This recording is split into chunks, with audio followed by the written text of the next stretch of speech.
Could there be a new NASDAQ 100 income ETF that is beating QQQI out of the water? In today's video, we're going to be talking about a new player on the block, one that's got 0% annual fee up until March of 2027, one that's got some pretty good holdings, it's got a pretty good yield, and the cool thing is it pays out weekly. What ETF could that be? That ETF is EDGQ. Now, we're going to be talking about EDGQ. We're going to be talking about what the strategy is, why you may want to buy it, seeing how it compares to a QQQI, and my verdict on what I think about it at the very end of this video. So let's dive in, let's talk about it, and see maybe if you want to buy it and put it in your portfolio. This video is purely educational content. It should not be considered personal finance advice. I'm not a licensed financial advisor, and I don't know your financial situation, risk tolerance, or even investment goals. Past performance doesn't guarantee future results, and always do your own research and consider consulting with a qualified financial professional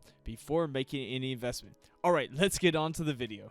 Hey guys, my name is Steve and I run the Frugal Expat website where we try to help people to save more and invest better. Today we are diving into, is this new NASDAQ 100 ETF going to dethrone QQQI? And that is EDGQ. All right, let's talk about EDGQ and let's get started. Now, EDGQ was launched by Global X in February of 2026. And so this one is a weekly payer. It targets a 13% yield and it also has a 0% fee until March of 2027. So for those that are looking for something that has less fees, well, EDGQ could be that ETF. Some people that are looking for maybe some less fees than QQQI in the future could be EDGQ. EDGQ's future expense ratio after March of 2027 should be around 0.53%. So it's looking pretty cheap on the back end as well. And so it's beating out a QQQI. Now, for those that don't know, EDGQ also has a couple different things in its portfolio.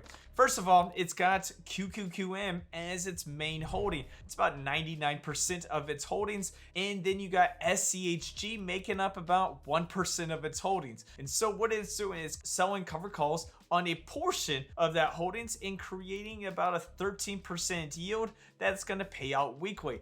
Now, I know that a lot of people like those weekly kind of payments and a lot of people like the monthly payments. Now, weekly just means, it's just going to compound just a little bit faster. And so that's good news to you. Now, a couple things about EDGQ that you may want to know. We're going to dive into it and then we're going to dive into a little bit of some QQQI. Now, with EDGQ, you're also going to get an assets are mentioned around 7.3 million. So it's a little bit smaller than some of the bigger funds, but it's continuing to grow. And at this moment, like I said, it's 7.3 million. So it could be 10 million when you watch this video. Now it's going to do some dynamic kind of options with this portfolio. So it's not always going to have the highest percentage doing covered calls. It's going to maybe do a lower percentage and maybe look at when the premiums are more during March, when premiums were definitely more juicy. It was definitely doing a little bit more of the portfolio, and when things started skyrocketing, it was doing a little bit less, allowing to not have some capped upside. And so you're going to see with this ETF, you're going to see that the price appreciation and the total return is both beating out QQQI.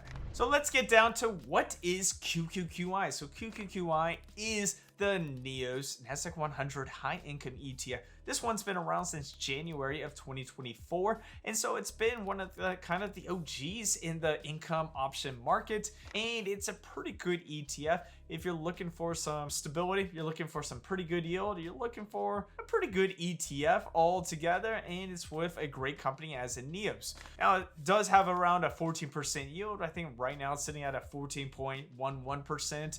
It's got a pretty good return of capital, anywhere between that 95 all the way to 100%. It also uses 1256 contracts because what it does, it sells covered calls on the NDX. So that 1256 contracts means 60% long-term capital gains and 40% short-term capital gains. that just makes it more tax efficient. So what is not returned as capital will be taxed at that 60 and 40%.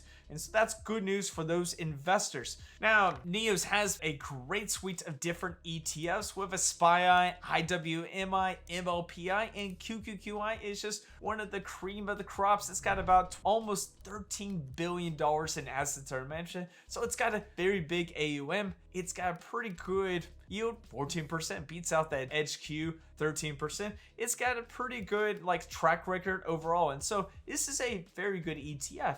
Now we're going to be comparing it with EDGQ and seeing which one could be taking the lead for your portfolio today. Hey guys, if you really like this video, make sure that like button, subscribe, and one of the best places I like to research ETFs in different stocks is stockanalysis.com. Stockanalysis.com is a great place to see different ETFs versus other ones to compare, see what the holdings are, the dividends, seeing how the total return, the price return, and being able to do some good research on different ETFs and different stocks.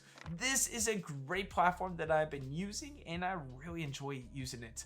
So if you want to also get some pretty good discounts, I'm going to leave a link in my description in my pinned comments and a great promo code that you could save lots of money on. All right, guys, let's get back to the video. Now, just to take a look at EDGQ. So EDGQ, like I said, it's got a 13% yield. It's got a 0% annual fee. Very good. Now, the price return since its inception is 9.32%. The total return since its inception is 14.92%. Now, on the vice versa part, you have QQQI, which has got about 14% yield. The expense ratio is 0.68%, meaning costs $68 for every $10,000 invested. And with that price return, you're getting 5.18%, and total return is 11.53%. With EDGQ, you're doing weekly. With QQQI, you're doing monthly. With EDGQ, you're getting QQQM plus a little bit of SEHG. With QQQI, you're getting basically the NASDAQ 100. And so NASDAQ 100 and QQQM are basically the same thing, but with EDGQ, you also get a slightly little bit of SEHG. Now with EDGQ, in the prospectus, it has talked about doing some ROC when the conditions are right.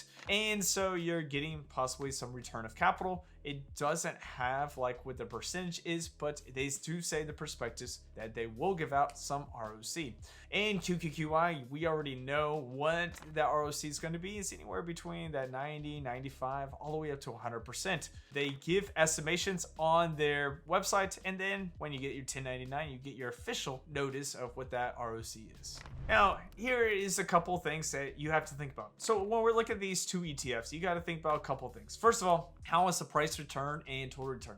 Secondly, what is the yield like? How's the tax efficiency? What's the fees like? And is this a weekly or monthly payer? That could be a factor. But here, there are just a couple things to look at. Now with EDGQ, you're going to win on price return, total return, weekly payouts, and you're also going to win on even the annual fee. And so that's good news for those that are looking for that. QQQI, you're going to win on tax efficiency because we know exactly what it has. You're going to look at larger assets under management and a more established company. Well, with Neos, we know exactly what they do. Global X has been around for a while as well, but not all their ETFs are the best. But Neos, most of their ETFs are very good, and so it's hard to compete. And so when I'm looking at these two, I got to look at which one do I want.